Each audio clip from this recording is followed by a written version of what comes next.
Friends, welcome my YouTube channel. मैं संपत सिंह आज आपके लिए एक कोशिका का एक कोशिकांग लेके आया हूँ, सेल ऑर्गेनिज्म लेके आया हूँ और उसका नाम है लाइसोसोम। तो लाइसोसोम के बारे में आज हमारा वीडियो होगा। तो विस्तार से हम इसके बारे में चर्चा करेंगे, इनके प्रकार के, इनकी संरचना के बारे में, इनकी खोज के बारे में हम सब डिटेल से देखेंगे। तो चलो शुरू करते हैं। लाइसोसोम। अब लाइसोसोम का और क्या क्या नाम हो सकता है? तो इसको हिंदी में कहते हैं लयनकाय, लयनकाय, या आप इसको कह सकते हो क्या, पाचनकाय, पाचनकाय यानी डाइजेस्टिव बॉडी, या लाइसोसोम जो इंग्लिश वर्ड हम कह रहे हैं, और हिंदी में इसको कहते हैं लयनकाय। लयन का मतलब होता है अपघटन करने वाला, पाचन करने वाला, और काय का मतलब होता है बॉडी। तो अब ये जो लयनकाय या पाचनकाय जो है शब्द है, या जो लाइसोसोम जो शब्द है वो ग्रीक भाषा का शब्द है। तो ये ग्रीक भाषा के का जो शब्द है लाइसोसोम, और वो भी दो शब्दों से मिलकर बना हुआ है। एक तो आपका लाइसो, LYSO ये वाला लाइसो, और एक ये सोम का हमको पढ़ना पड़ेगा सोमा, SOMA। तो लाइसोसोम, तो ये लाइसो का तो मतलब क्या हो गया, पाचन या लयन। तो लाइसो का मतलब हो गया पाचन या लयन, और सोमा का मतलब हो गया बॉडी यानी काय। तो दोनों का हम जब मिक्स करेंगे तो क्या बन जाएगा, पाचन काय या लयन काय।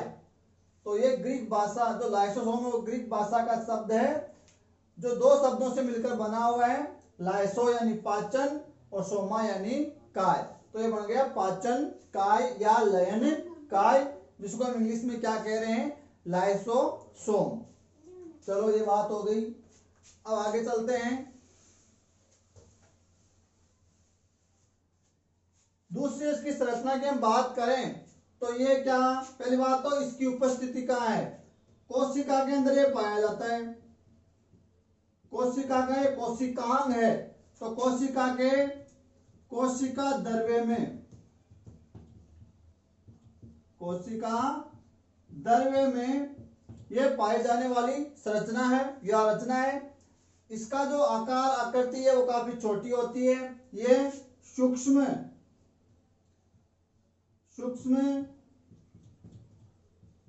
गोलाकार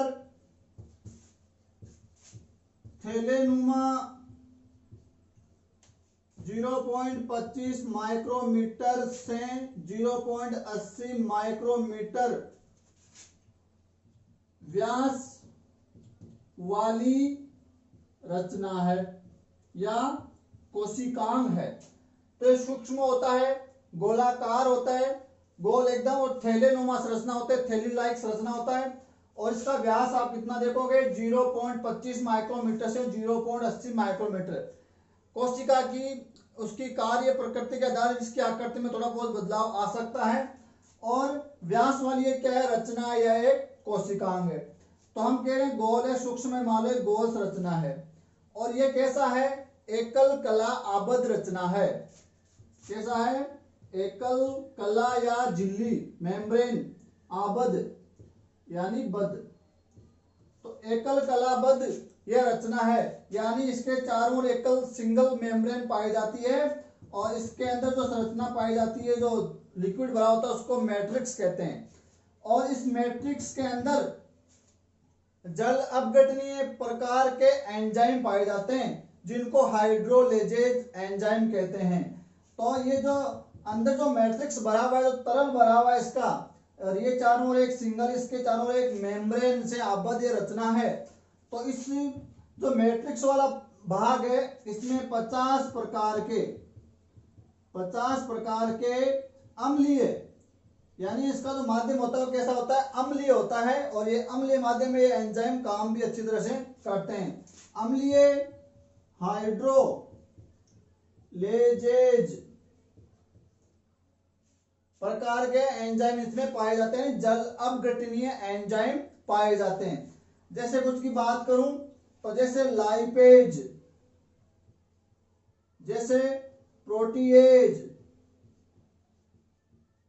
जैसे कार्बोहाइड्रेज,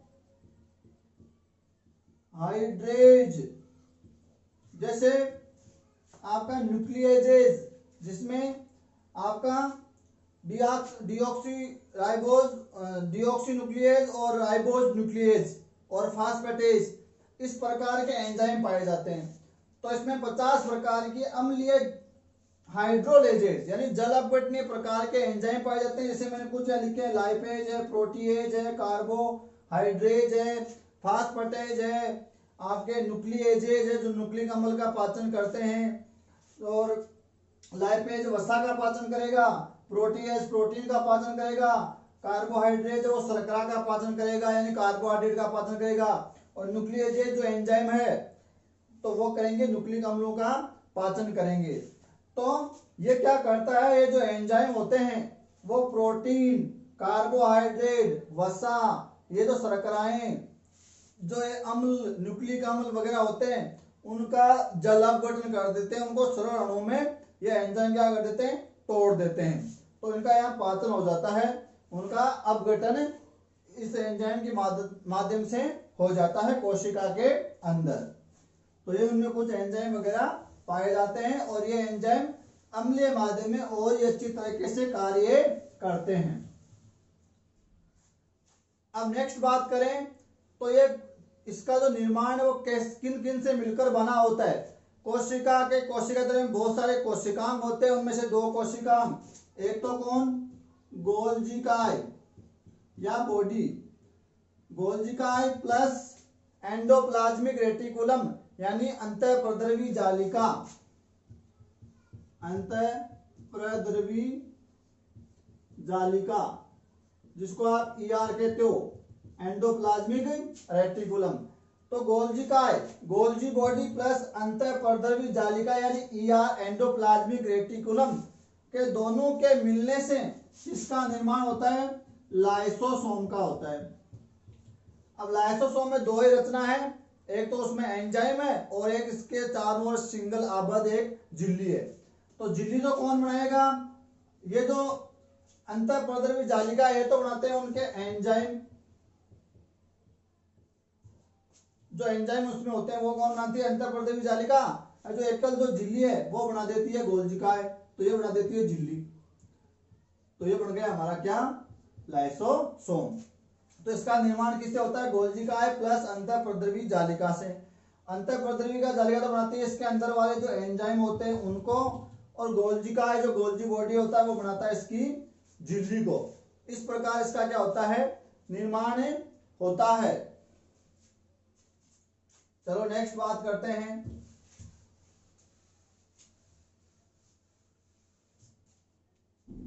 अब इसका जो है सर्वप्रथम इसकी खोज किसने की थी, तो खोज इसकी की थी डी डुवे ने, डी डुवे। तो इसकी खोज किसके द्वारा की गई, डी डुवे, क्रिश्चियन, पूरा नाम है क्रिश्चियन डी डुवे नामक वैज्ञानिक ने इसकी खोज की और इसका नामकरण भी किया इसमें पाए जाने वाले एंजाइमों के आधार पर, क्योंकि वो लयन कर रहे हैं तो ये लयन काय हो गया यानी लाइसोसोम हो गया। तो डी डुवे ने 1955 में इसकी क्या की गई, इसके खोज की गई थी डी डुवे द्वारा। नेक्स्ट बात आती है कि लाइसोसोम के प्रकार। तो इसकी आकृति, कार्य स्थल के आधार पर जो लाइसोसोम है वो 4 प्रकार के होते हैं। कितने प्रकार के होते हैं, 4 प्रकार के। पहला प्राथमिक लाइसोसोम, दूसरा द्वितीयक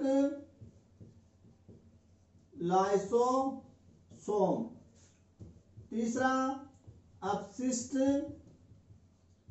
काय, और चौथा होता है ऑटोसोम। ऑटोसोम आपका ऑटोफेगोसोम, ऑटोफेगोसोम फेगोसोम। तो ये होते हैं राइबोसोम के कितने प्रकार? 4 प्रकार। प्राथमिक लाइसोसोम, द्वितीयक लाइसोसोम, अपशिष्टकाय और ऑटोफेगोसोम। इसमें मोस्टली जो मुख्यतः जो प्रकार होते हैं वो यही होते हैं, प्राथमिक और द्वितीयक, यानी प्राइमरी लाइसोसोम और सेकेंडरी लाइसोसोम। अब देखो क्या होता है, प्राथमिक जो लाइसोसोम होता है वो प्रारंभ में बनता है, तो इसका नाम हो गया प्राथमिक। और इसमें कई प्रकार के नवजात, जो हम अभी हाइड्रोलेजेज एंजाइम बताए, तो नवजात हाइड्रोलेजेज एंजाइम इनमें भरे पड़े रहते हैं और इनका निर्माण होता है एंडोप्लाज्मिक रेटिकुलम प्लस गोल्जी काय से। दूसरी बात आती है द्वितीयक लाइसोसोम की, तो इसका निर्माण होता है फेगोसाइटिक पुट्टिकाएं, फेगोसाइटिक पुट्टिकाएं प्लस प्राथमिक लाइसोसोम के संयुक्त होने से द्वितीयक लाइसोसोम का निर्माण होता है। तो अब इनका काम क्या होता है, जब कोई भी किसी पदार्थ का अपघटन करना पड़ता है, भोज्य पदार्थ का या जो भी, उसका जैसे लयन करना है, अपघटन करना है, तो प्राथमिक लाइसोसोम में जो नवजात जो एंजाइम पड़े वो उनका क्या करते हैं, पाचन करते हैं। और पाचन करने के बाद उनको क्या करते हैं, अपनी जो झिल्ली है, जो सिंगल जो मेम्ब्रेन है, इसके चारों ओर क्या है, कोशिका का द्रव्य, और ये क्या हो गया, लाइसोसोम, और ये इसके अंदर का उनका मैट्रिक्स होता है। तो जो भी चीज है उसका पाचन करेगा प्राथमिक लाइसोसोम, और पचाने के बाद जो गुलित सामग्री होता है उसको अपनी झिल्ली द्वारा यहाँ कोशिका द्रव्य में मुक्त कर देगा, तो इसमें कोशिका द्रव्य वो चीजें घुल जाएगी, काम आ जाएगी। और जो सामग्री अपची रहेगी, पची नहीं, उसको द्वितीयक जो लाइसोसोम है वो क्या करेगा, एक्सोसाइटोसिस की जो क्रिया होती है, बाहर फेंकने जो क्रिया होती है, एक्सोसाइटोसिस की क्रिया द्वारा अनपची सामग्री को इससे बाहर फेंकने में मदद करता है द्वितीयक लाइसोसोम। तो ये हो गए इसके क्या प्रकार।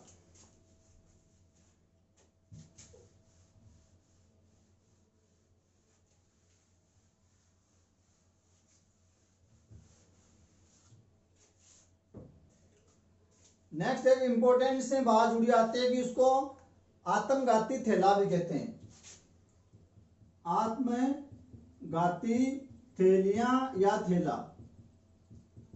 सुसाइड बैग ऑफ सेल भी इनको कहा जाता है, आत्मघाती थैलियां या सुसाइड बैग्स भी इनको कहा जाता है। क्यों कहा जाता है, वो इसके पीछे क्या कारण है, क्योंकि अभी इसमें बात करेंगे जल अपघटनीय जो अम्लीय प्रकार के जो एंजाइम इसमें भरे पड़े रहते हैं, कारणवश ये जो लाइसोसोम है उसकी जो झिल्ली है वो सिंगल जो मेम्ब्रेन वो फट गई, जिससे क्या होगा, इसकी जो जल अपघटनीय जो एंजाइम है वो कोशिका के अंदर मुक्त हो जाते हैं, और उनका काम तो अपघटन का होता है। तो कोशिका के जो अवयव होते हैं, जो कोशिकांग होते हैं, उनको वो क्या कर देती है, नष्ट कर देती है, अपघटन कर देती है, जिससे क्या, जिस कोशिका में मौजूद है उस कोशिका को नष्ट कर देते हैं वो एंजाइम।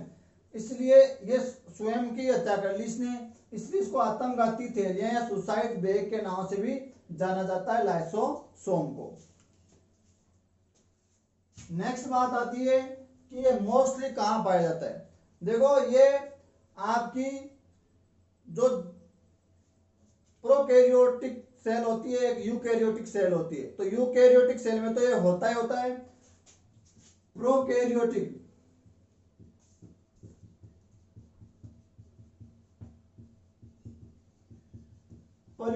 प्रोकैरियोटिक कोशिका प्लस परिपक्व आरबीसी को छोड़कर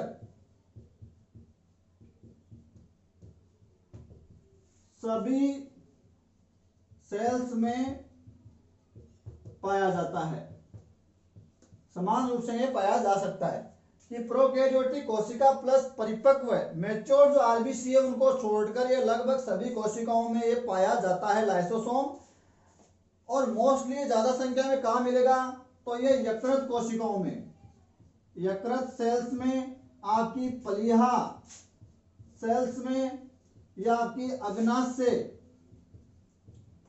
अग्नाशय सेल्स में, प्लस आपकी वृक्क सेल्स में, ये इनकी मात्रा ज्यादा मिलती है।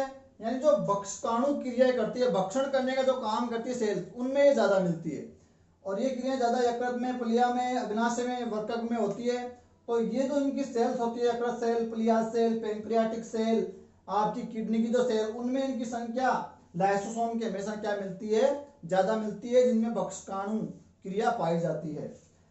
नेक्स्ट बात करें कि ये कम किस में पाए जाते हैं, तो उच्च वर्ग के जो पादप होते हैं उनमें लाइसोसोम कम मिलते हैं। पादपों में मोस्टली लाइसोसोम कम ही मिलते हैं और उच्च वर्ग के पादपों में और भी कम ये मिलते हैं। और एक बात और आती है कि सर्वप्रथम इसकी खोज किसमें की गई थी, डी डुवे द्वारा खोज की गई, लेकिन किसमें की गई थी, तो सर्वप्रथम इसकी खोज यकृत में की गई थी। जो यकृत सेल में इनको है देखा गया था, यकृत में इसकी खोज की गई थी।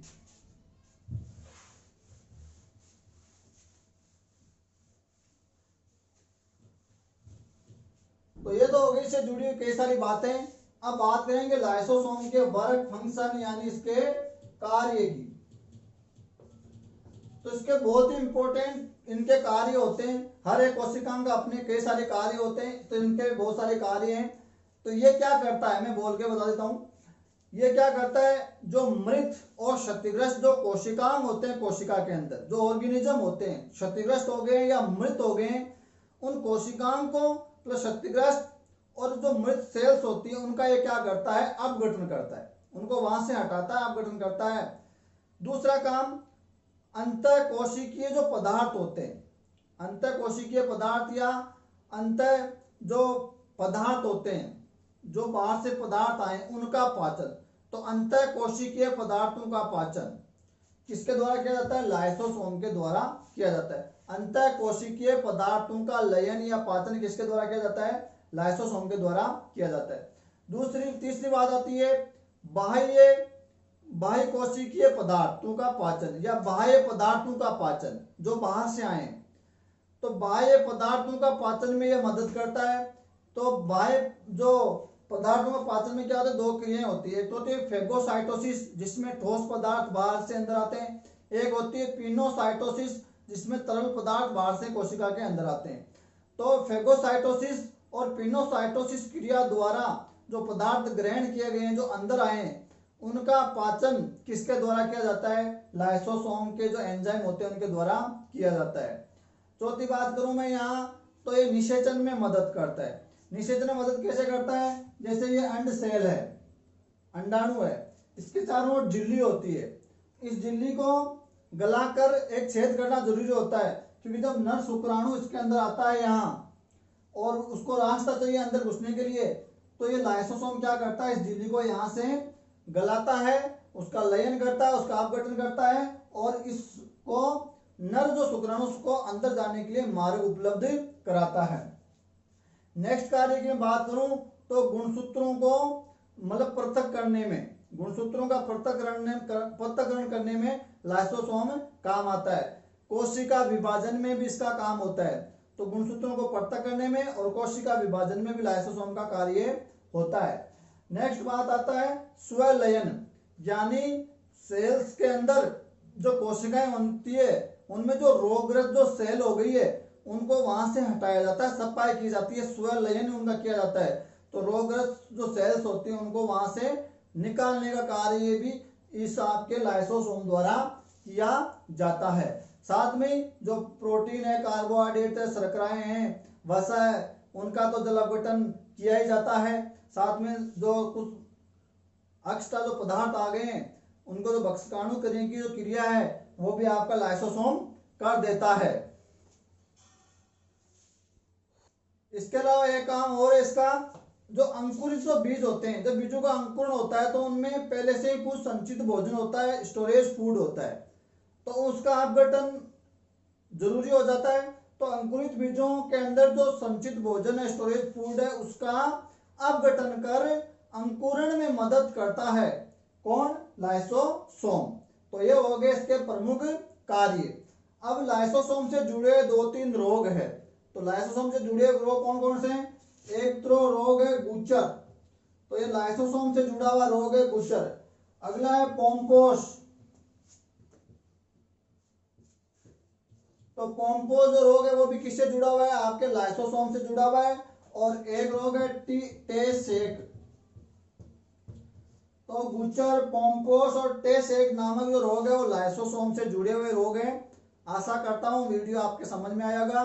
कोई डाउट्स है कमेंट करके पूछना, वीडियो को लाइक करना, चैनल को सब्सक्राइब करना। धन्यवाद।